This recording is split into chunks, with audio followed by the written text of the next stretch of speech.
तो बात करते हैं हिमेटोकॉल्पोस की या फिर क्रिप्टोमिनरिया की नोट्स की। एक इम्पॉर्टेंट टॉपिक है यहाँ पे, है ना, ये हमसे पूछा जाता है इन गायनेकोलॉजी। तो हिमेटोकॉल्पोस क्या है भाई? It is the periodic shedding जो एंडोमेट्रियम का होता है वो तो होता है, बट जो ब्लड है ना वो बाहर नहीं आ पाता due to obstruction. So periodic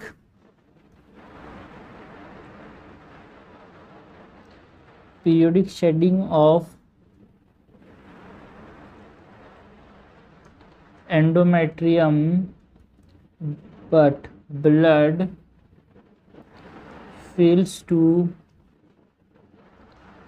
come out due to obstruction to outflow। ठीक है, ये हमारे पास हिमेटोकॉल्पस या फिर क्रिप्टोमिनरिया का डेफिनेशन हो गया।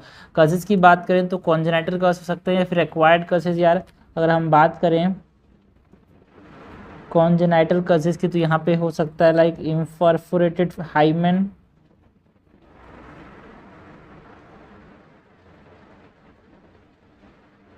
जिसकी वजह से ऑब्स्ट्रक्शन हो जा रहा है। ट्रांसवर्स वेजाइनल सेप्टम, अगर ये प्रेजेंट है तो इसकी वजह से ऑब्स्ट्रक्शन हो जा रहा है, जो जिसकी वजह से जो शेडिंग है, पीरियोडिक शेडिंग जो है उसकी वजह से वो तो हो रहा है, ब्लड बाहर नहीं आ पा रहा है।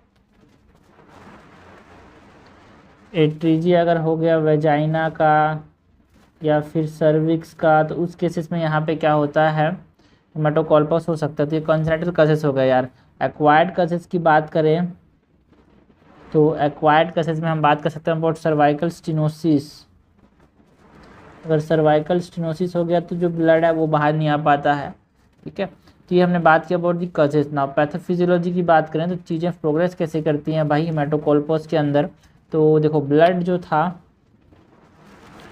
Blood fails to come out of hymen. ठीक है, ब्लड बाहर नहीं आया, सो वेंजाइना डिस्टेंड कर जाता है भाई ब्लड कलेक्शन होने से। ठीक है, जिससे क्या हो जाता है हिमेटोकॉल्पोस। हिमेटो मतलब ब्लड जमा हो गया तो हिमेटोकॉल्पोस हो गया, एंड जिसकी वजह से हिमेटोमेट्रा बन जाता है, दैट इज यूट्रस भी डिस्टेंडेड हो जाता है।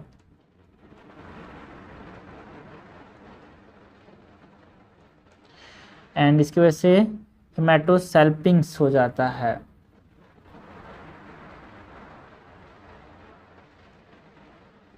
फेलोपियन ट्यूब्स के अंदर भी ब्लड चले जाते हैं। ठीक है, तो ये हमने बात की about the physiology of what, हिमेटोकॉल्पस या फिर क्रिप्टोमिनेरिया।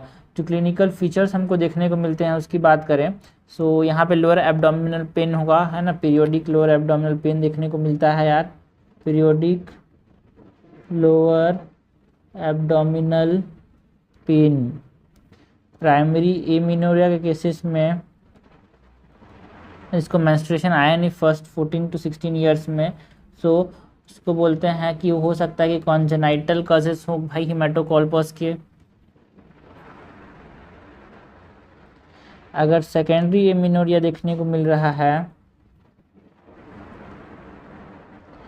तो हो सकता है कि एक्वायर्ड कॉजेस हों, है ना। यूरिनरी फीचर्स की बात करें तो यूरिनरी प्रॉब्लम्स देखने को मिल सकते हैं like increase frequency of urination, है ना, डिस्यूरिया देखने को मिल सकता है, रिटेंशन ऑफ यूरिन देखने को मिल सकता है।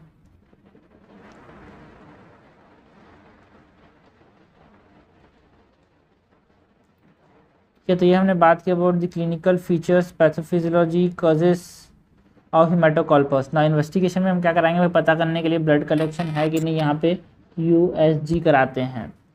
मैनेजमेंट की बात करें तो मैनेजमेंट में क्या देंगे भाई, देखो क्रूशिएट इंसिजन देते हैं। अगर परफोरेटेड हाइमन है, मतलब इम्परफोरेट हाइमन है, तो क्या देते हैं cruciate incision on hymen. Most of the कारण जो होता है जनरली क्रिप्टोमिनेरिया का क्या होता है, इम्परफोरेट हाइमन होता है। तो यहाँ पे अगर आपसे इम्परफोरेट हाइमन के बारे में पूछा जाए तो यही लिखना है आपको। ठीक है, हिमेटोकॉल्पस।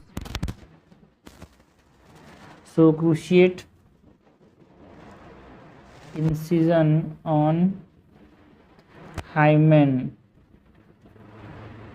for imperforate because imperfect hymen is the most common cause of what, cryptocolpos, hematocolpos. ठीक है, यहाँ पे एंटीबायोटिक्स दे सकते हैं टू प्रिवेंट इन्फेक्शन यार, एंड डायलिटेशन ऑफ सर्विक्स कर सकते हैं अगर सर्वाइकल डायलिटेशन स्टेनोसिस की वजह से हमारे पास हेमेटोकॉर्पस है, तो यहाँ पे ट्रीट कर रहे हैं कॉज को।